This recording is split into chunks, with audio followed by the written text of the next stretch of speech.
I've got two titles for this talk. One is what I'm trying to do, and the other is what am I trying to do? And I think an artist should be trying to do something, but what happens is that what you're trying to do doesn't become clear until you start trying to do it. So I don't know what I'm trying to do with my next book, but I wish I did. I will find out. Now, I'm an architect. Got the papers to prove it. I hardly ever use them now. And when people ask me what I do, I say I'm a writer. And they say, you're a writer, what do you write about? And I say, architecture. And in the days when I was an architect, before I started writing, people used to say, what do you do? And I said, I'm an architect. And they say, what kind of buildings do you do? Which it was an annoying question. I mean, it's not a good question because I was always aware that architecture was more than buildings, but I didn't know at the time what that meant. I was just sort of being an architect and trying to figure out how to do it. In fact, the work I was doing was brief writing for National Health Service, A&E unit. We were working on a template hospital in Guildford, no, in Newham. Template means it's identical to others built with the same tranche of money around the country. So the one in Guildford was getting on fine with 10,000 accident and emergency patients a year. The one in Newham was struggling to cope with 50,000 a year because life in Poplar is that much more violent than life in Guildford, obviously. People beat each other up more and get drunker and fall off balconies more. And so the job was to try and streamline the throughput of the A&E unit. And if that sounds, it wasn't boring work, but it was good work, you know, because you're surrounded by the people who ran the unit, the doctors and nurses, the porters, the cleaners, all trying to do their best in a difficult situation. But there was no art in it. There was no emotion in it, which is weird, isn't it, in an accident and emergency. But the doctors and nurses, and actually it's not true of the porters. The porters are very, anyway, kindly emotional. But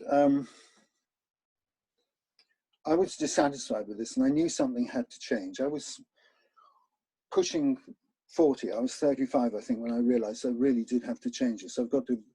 I'm writing anyway. I should really be writing. It's what I should be doing. And the office I was working in was in the city and it was opposite a pub. It was in Cloth Fair, you know, that little maze of streets behind Smithfield there.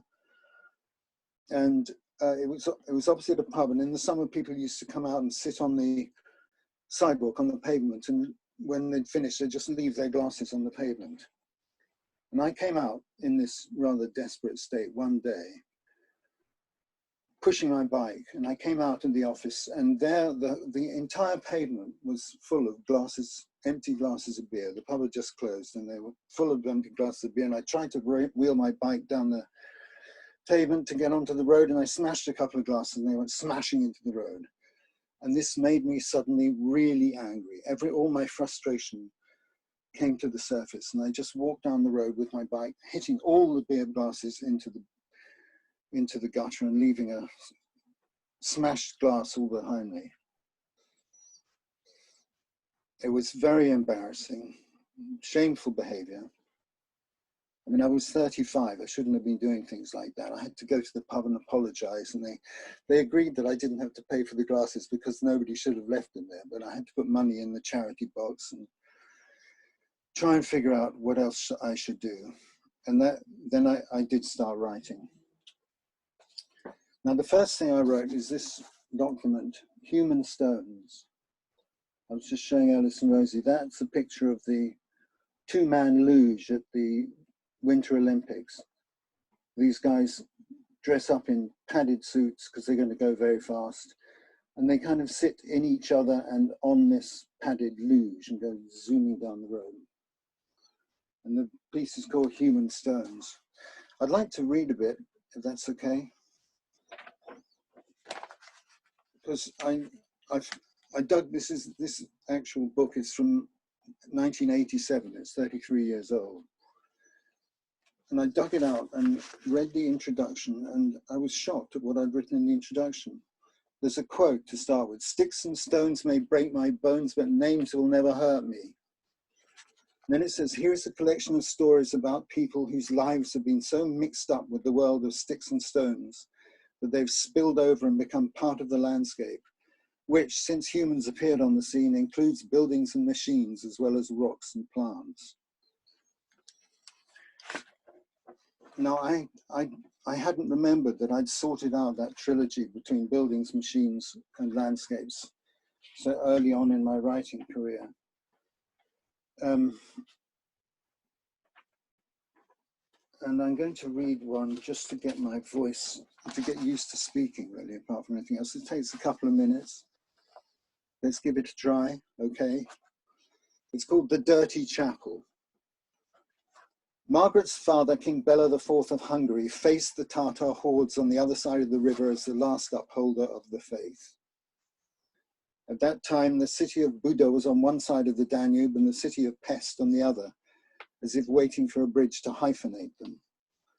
The king knelt before the altar and prayed for victory in the coming battle, promising his 3-year-old daughter to God if this boon be granted.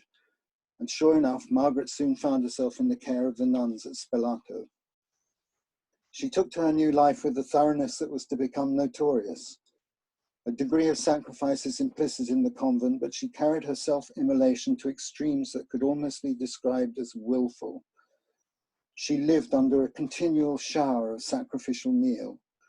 Her status as a princess and her fierce intellect put all around her in a state of deference, and perhaps this explains why she chose the métier of filth to confirm her humility. She sought out all that was menial, repulsive, exhausting, and insanitary to abuse her body. On one occasion, she contrived to push 2 visiting friars into the midden so that she could take it upon herself to clean their trembling bodies. On another, she went out into the plague-ridden streets to help load the dead onto the carts, returning to the convent covered in the stains of burst boils. She performed the most nauseating services to the sick, allowing the bedridden to defecate into her hands and sucking the pus from her pores with her mouth. She made a study of squalor and neglect so profound that even her own sisters started to shrink from her presence.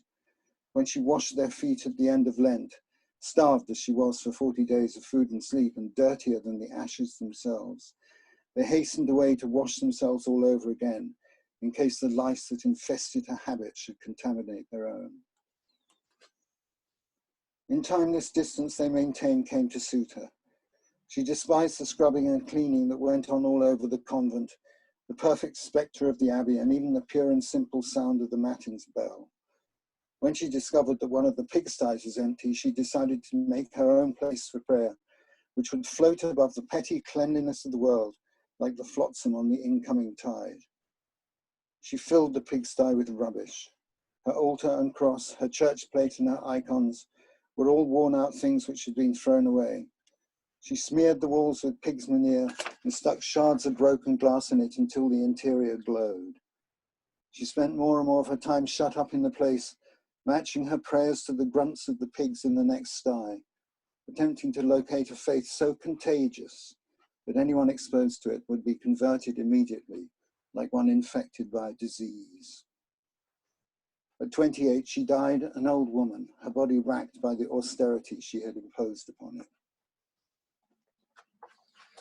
Now, there are several of those things, and I showed them. This is the first thing I'd written, remember, way back in 1987. I think I probably just turned 40, in fact.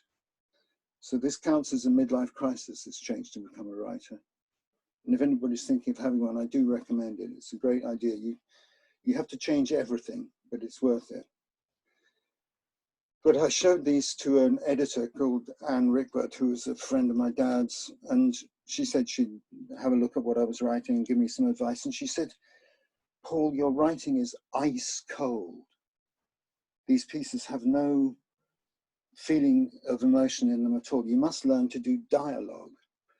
And I said, "Dialogue, but that doesn't sound like what I want to do. That's imitating reality. That's not the thing itself." And she said, "This is writing isn't imitation. And she said, dialogue opens up the page. It introduces white space into a page of text, which people find helpful because it's not such a struggle to get through it.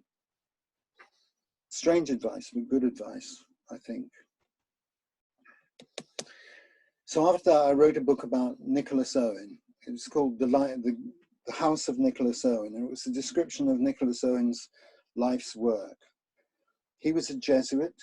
He was a labourer, but he'd been drafted in to help build the priest holes in the houses of in the great houses which refused to become Protestant when Elizabeth came on the throne. It's a complicated story, the recusancy. I'm not going to try and go into it, but the Jesuits sent across people to say secret mass in these unconverted households, which were illegal and punishable with tremendous torture. And so Nick Owen was given the job of building what are called priest holes into the fabrics of the building. And they have to be very efficiently hidden. You know, the police would come in and they'd knock on the door, on the walls to hear hollow things behind it. They'd rip up all the floorboards. They'd search the place properly. So he had to be very ingenious at it. And what struck me was that it was the time of Elizabeth, the around the time of 1600, when architecture was full of ciphers and tricks and illusions, secretive stuff. But it was also these hiding holes that he made had to be entirely functional. They just had to work. The only thing that mattered about them was that they had to work. And I was very interested in this extreme early modernism appearing. So I went and showed it to another family friend who happened to live down the road. He was John Summerson. I was friends with his boys, his sons. We used to play together, and he was a distant and august figure until by the time I got to see him when he was 80, he was at the end of it all. He was shaking with Parkinson's, but still a kind, generous man. And I said, "What do you think about this House of Nicholas Owen? Will it go anywhere?" And he was interested in the subject. He was a devout man. He told me all atheists are bloody fools. And I must say, as I'm pushing up to that situation that he was in, I can imagine turning to heaven for a bit of help.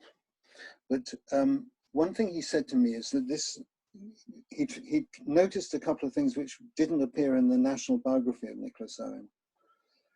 And he said, "Where'd you get these things from?" And I said, "Oh, I made those up." And he said, "You can't do that. It's called poisoning the wells of truth. You can't make things up." And this was such a nice counterpoint to Anne Brickworth's advice to make the dialogue up, that I decided then that I wasn't going to be an academic writer after all. I was going to indulge in dialogue. I was going to use the truth as the matrix for invention. I was going to not have footnotes. This became a real thing for me. When I was teaching in Antwerp, trying to find a publisher for my fourth book, How to Like Everything. And I thought Antwerp artists might do it, so I showed it to the people there. And one of them picked a book up, Cultivated Wilderness book, and said, "There's no footnotes in here, no footnotes."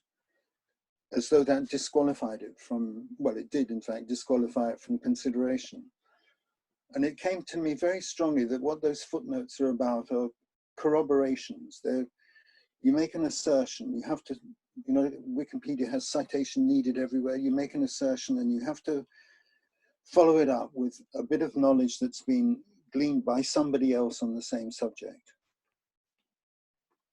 The world of knowledge expands in coordination with itself.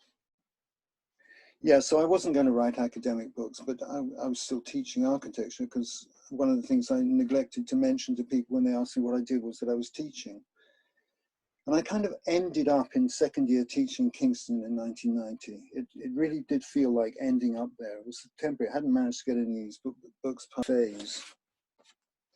I discovered I wrote about it at the beginning of cultivated wilderness. Show this to camera. Not so long ago, I was teaching undergraduates in a school of architecture. It was a very argumentative time. One of the other teachers thought that Jim Dine's drawing of a coat hanger, that one rendered in soft graphite as though it were a study of the Venus de Milo, was sublime art. The bringing of the ordinary into the realm of consciousness, he called it. How I yelled at him. I thought he was corrupting youth with that sort of talk, so I yelled. You would have thought I was a baby in a carriage. The two of us sat there surrounded by bemused students while he defended his narrative concoctions and I loudly berated his pretension. Every time I pick up a coat hanger, I marvel at it, was what I shouted. There is no ordinary in the world. No two things are the same. I said I thought that he'd been fooled by the machinery.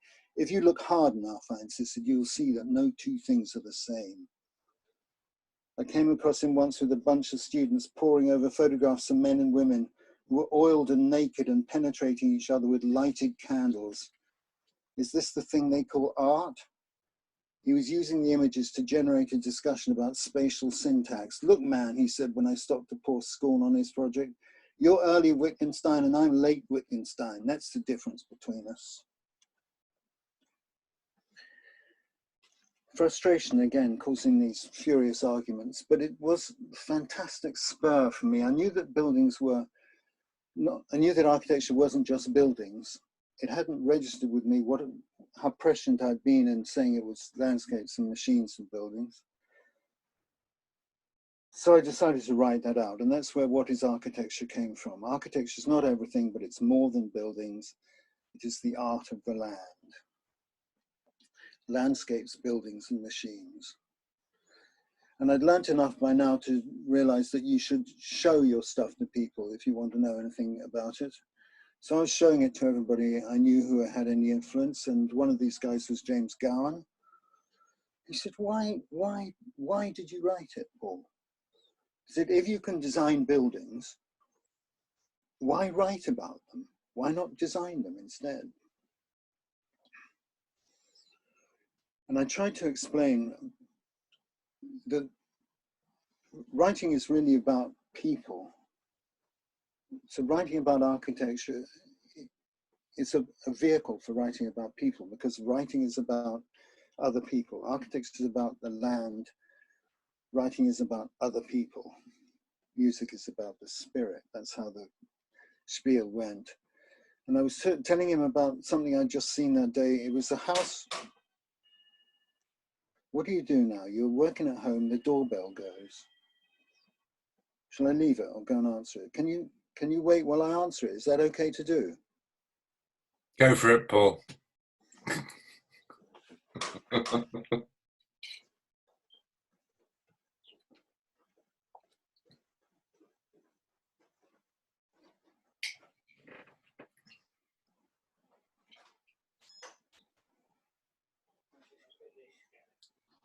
Right. I think this future project of everybody working at home is going to work. It's just a little less efficient, really. Anyway, I was talking to James, who was asking me, why, if you can design a building, why wouldn't you do that instead of writing about it? And I was trying to explain, there's a house around the corner from me, big house, 4-story house, brick built with stucco on it. And part of the stucco decoration are the coins on the corner of the building.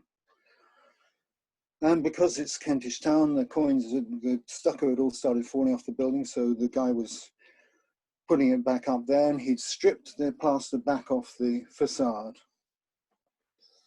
And the bits of bricks behind the coins, you know what coins are? They're representations of the cornerstones of a building. The cornerstones of the building are the strongest part of the building, and they're exaggerated in relief on a Renaissance building. And these are imitation Renaissance buildings built in 1890, etc., etc., etc. And so the coins are made of plaster, representing the strongest part of the building, but the bricks behind, because they're covered in plaster, are cheaper than the facing bricks of the rest of the building. So they're less strong than the bricks with the rest of the building, even though they're representing the corner of the building, which is more strong. And I was very moved by this observation. I don't know why I was so moved by it. And James thought it was interesting, but hardly worth writing a book about. But my point was, is that about architecture or is it about people? Now, Bob Evans showed up at Kingston to give a lecture, so I showed what is architecture to him. He showed it to MIT, and they liked it and they published it. And what is architecture? I had learnt enough about writing.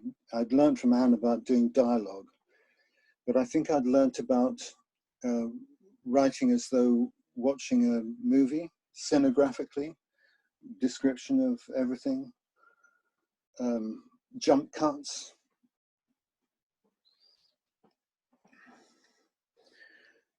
And what usually happens is you write, if you do a project, what I found is that if I wrote a book, if I wrote What is Architecture, the next one would come along really before the ink was dry on the first one. And the second one was about landscape. Architecture is landscapes, buildings and machines. So I'm determined to write a book about the landscapes, which is called The Cultivated Wilderness. And that's the book with the red cover here, where I discovered how to structure a thing. It's about landscape as event rather than a series of projects, but landscape as an event with a result. So they start with, I've got to read this because I'm losing it. They start with different scales. And the biggest scale is geography, which has the 7 wonders of the world and Antarctica in it. Then there's chorography, which has got Scotland and Flavorland in it. And then there's topography, which has the London Basin and the Western Front in it. And this structural armature was another big important thing. So I had the way to do it. I knew about dialogue and I knew about making armatures. For Artificial Love, which was the next book and about the machines, the structure was Shakespeare's 7 ages of man: infant, schoolboy, lover, soldier, justice, pantaloon, oblivion. I've just entered pantaloon. I wrote Artificial Love when I was the justice. Pantaloon is somebody who is forgetful, clinging to outmoded ideas. I'm not obsessed with this, but I'm interested in it. All the time I've been teaching, I started teaching when I was 26 years old, so I was like a brother or a cousin to the students I was teaching. And then while I was teaching in America later on, in my 50s, I was like a father to the people I was teaching. But now I'm like the grandpa to the people I'm teaching. And I had a grandpa moment at the RCA recently when I was talking about public space. They'd asked me to give a lecture to the public space unit, the studio doing public space as a subject. And I went along and I was talking about the different public spaces in the different capitals of Europe. The beautiful Russian War Memorial in Berlin and the spaces open to the air in Rome. And when I was doing London, I was doing the set pieces of like Trafalgar Square, which are full of cultural meaning. And one of the statues in Trafalgar Square I pointed out was Henry Havelock, and he's standing there on the top of his plinth, and it says, Henry Havelock, soldiers, your privations, your valors, your sufferings shall never be forgotten by a grateful country. Henry Havelock, 1857.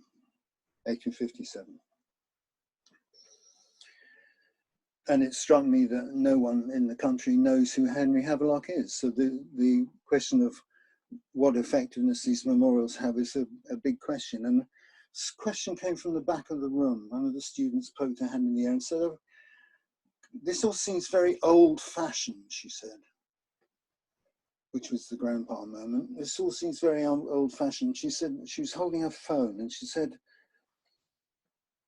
here's where public space is. Are you interested in technology at all? So it was amusing to find recently that this issue about cultural knowledge embedded in statues has become such a hot topic.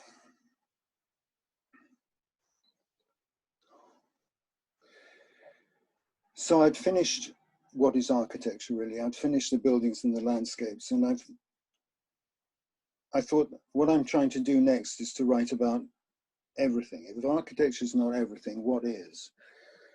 And so I constructed a book called How to Like Everything, which strapline was, believe in nothing, know what you know, live in the present. Know what you know is a Gertrude Steinism. There is knowledge and there's what you know, which is related to the observation about footnotes, if you understand what I mean. And I sent it off to MIT. It was my 5th book. I thought they were going to love it as much as I do. And it came back. It was rejected from MIT. And the guy said, it was Roger Conover, the commissioning editor there, who I'd been dealing with up till now quite successfully. And he said, we can't do it. And I said, well, why not? And he said, because we're not in the business of publishing memoirs. It's all written in the first person. Now, all my books are written in the first person, and I couldn't see what the problem with it was, but he'd suddenly taken against the idea of publishing a memoir.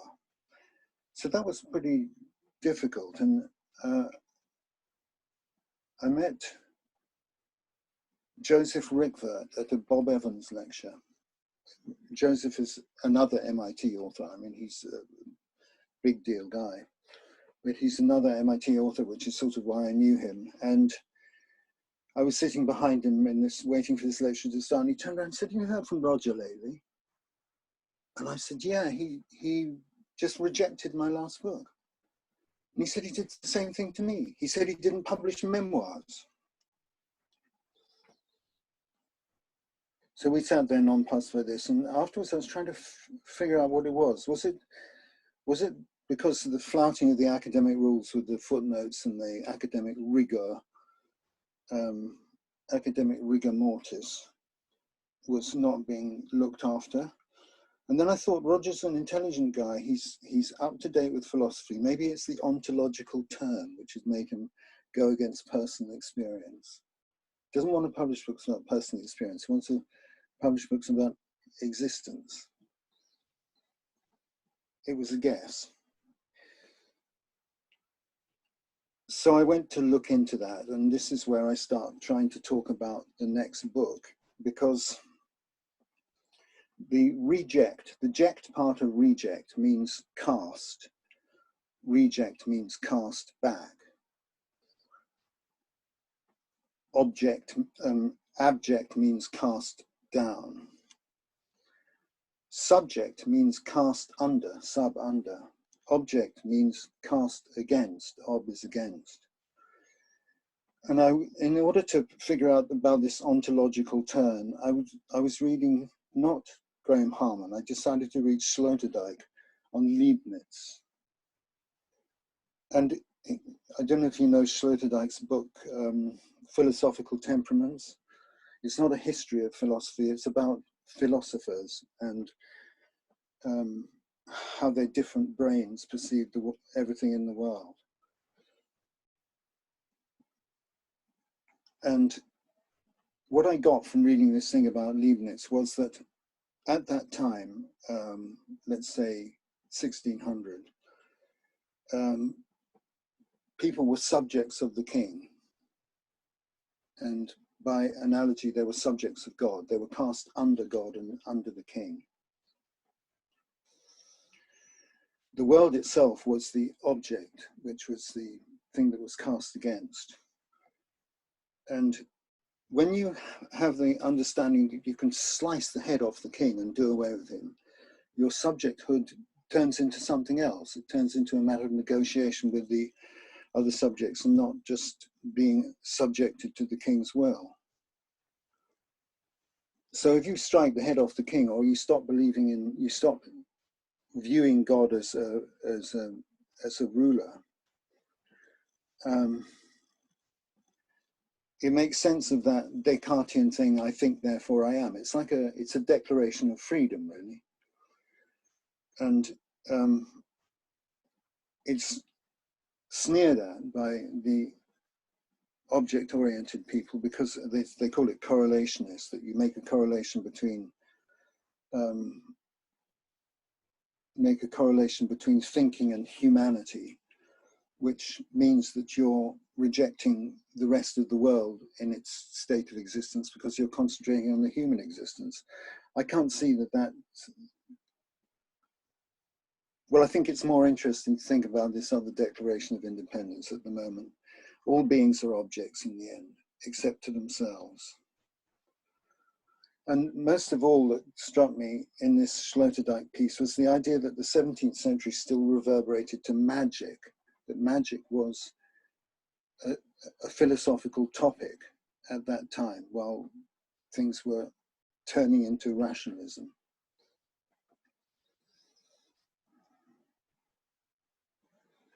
Now, magic is a difficult thing to use. I want to look into it more. I want to write about magic. I want to try and understand what magic is. And I would even like to revivify magic. I need my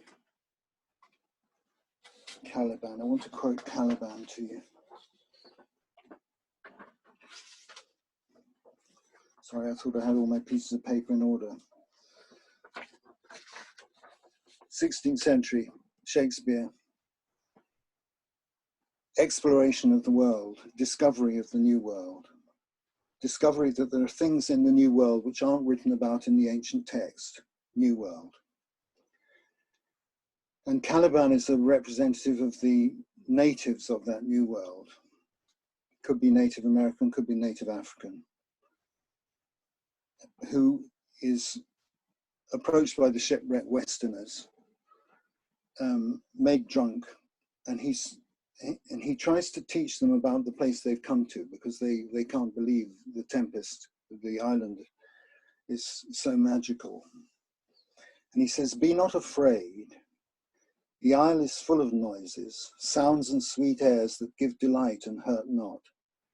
Sometimes 1,000 twangling instruments will hum about my ears, and sometimes voices that if I had then waked after long sleep will make me sleep again.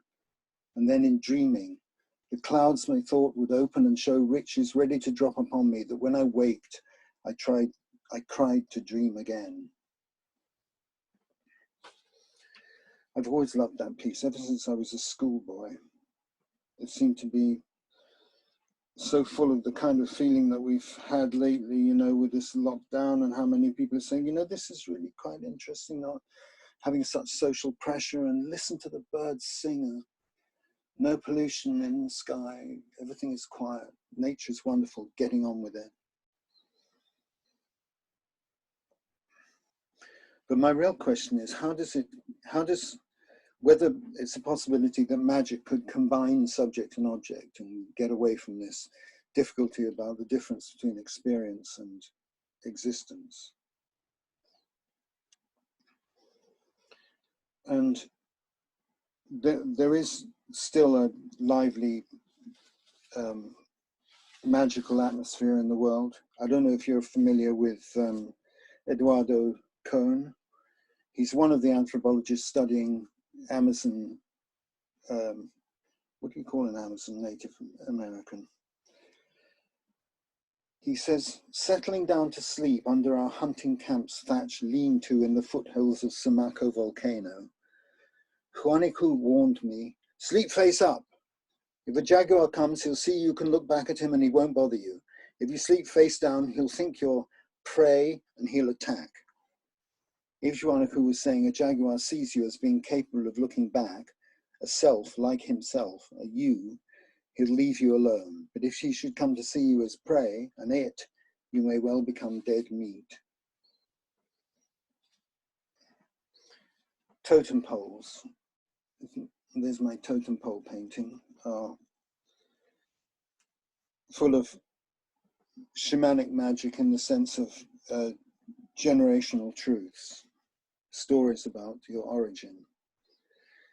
So there is that kind of magic, which is the old magic that still exists, the shape-shifting magical magic.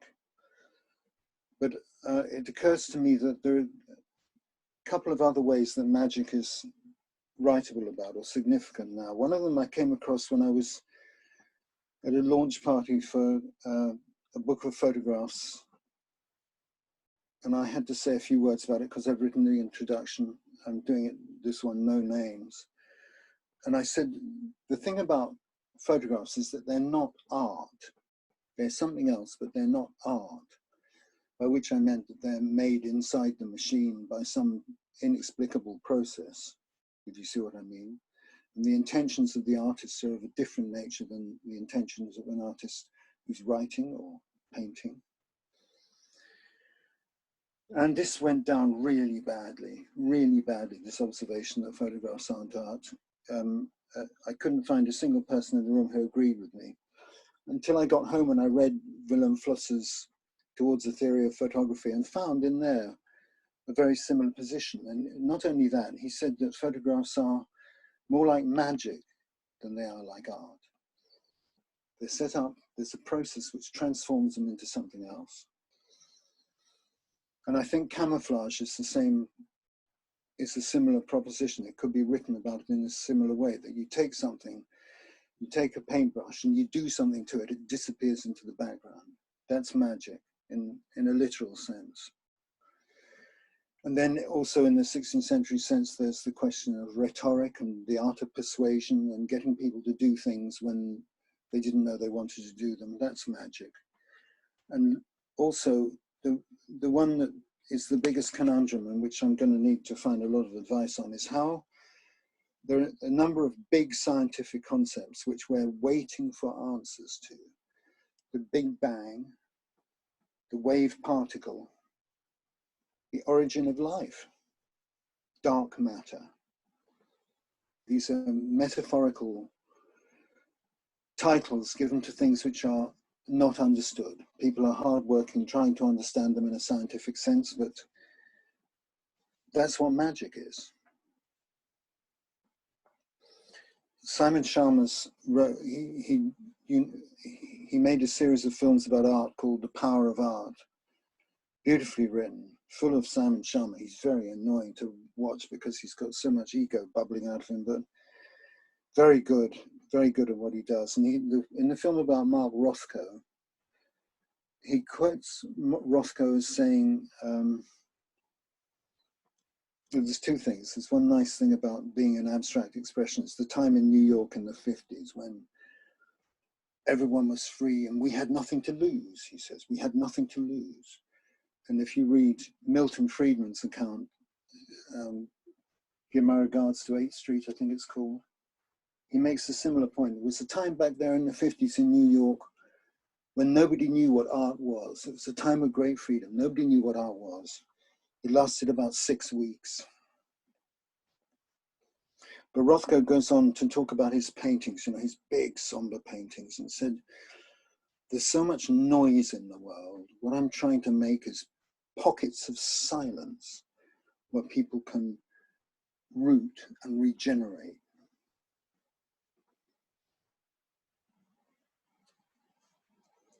He was talking at a time when art had gone very noisy indeed with Andy Warhol. But what he's talking about is the kind of reverence for nature that I was alluding to in magic, except that I don't think it's silence that we need. I think it's sound that we need, like Caliban needed. And so an ambition arises to write pockets of noise that will give people this separation. Now, Gertrude Stein is the most ambitious writer I've ever come across. She's written a lot about her explicit ambition as she's discovered what she was trying to do. In fact, what am I trying to do? What I am trying to do is a Gertrude Steinian kind of thing to say. There's one set of poems she's wrote called The Tender Buttons, which was an attempt to write as the Cubist painters had painted. So she writes about objects from all sides. And then there's a very difficult to explain and interesting essay called What is English Literature? Which I'm going to try and explain to you.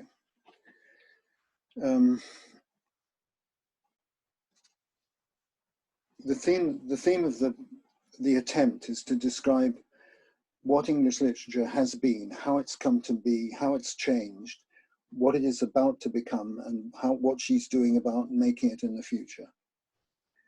And it all comes down to the English understanding of the island life, that everything in the island is part of our life. And when you were Chaucer, you just had to write down lists of the things in the island and you'd have poetry. She says, read Chaucer, you'll see what I mean. After that, things got a little more complicated with things coming in from the world, but still it was the island daily life. And then there came the time of choosing words to go to each other, next to each other. She says, read Elizabethan, she wouldn't call it that because she's American. She'd say, read 16th century English and you'll see what I mean. And Shakespeare's tomorrow and tomorrow and tomorrow creeps on his petty pace from day to day. These are words chosen to be next to each other. And she says after that, it all went a little haywire in the Restoration period when nobody knew what was going on, but then it settled down into the 18th century era of Jane Austen, when people wrote in, not in words, not in chosen words, but in sentences, like Jane Austen, da-da-da-da-da-da, colon, da-da-da-da-da-da.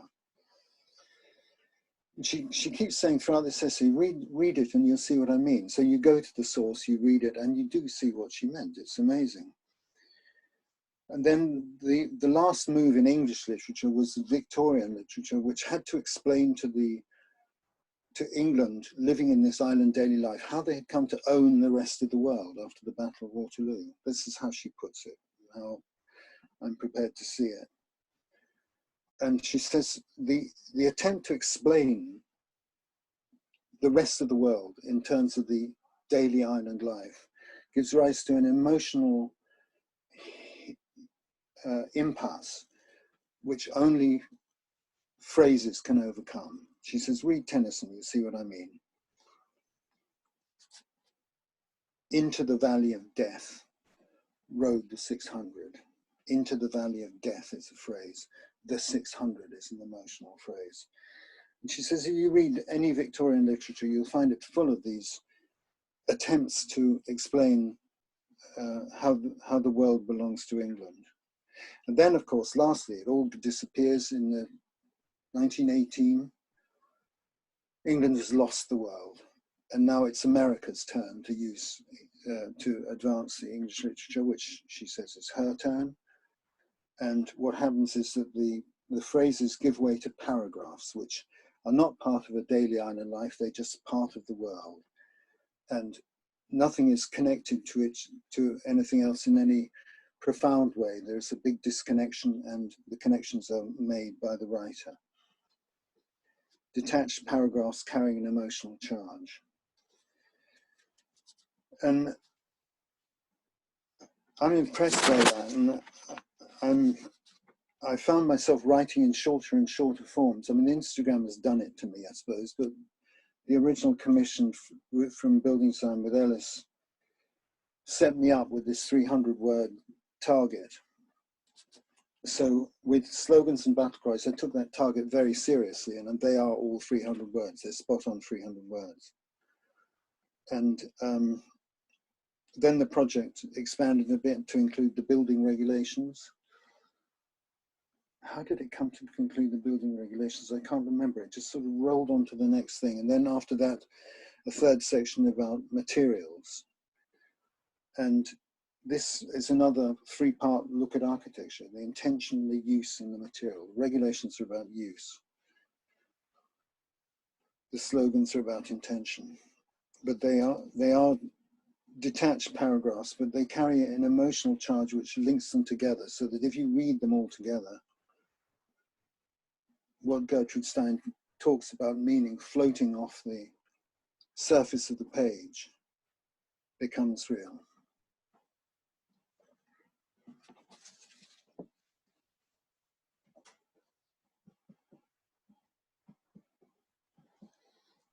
I've come to the end of my list of things to say. So I think that must be the end of the talk.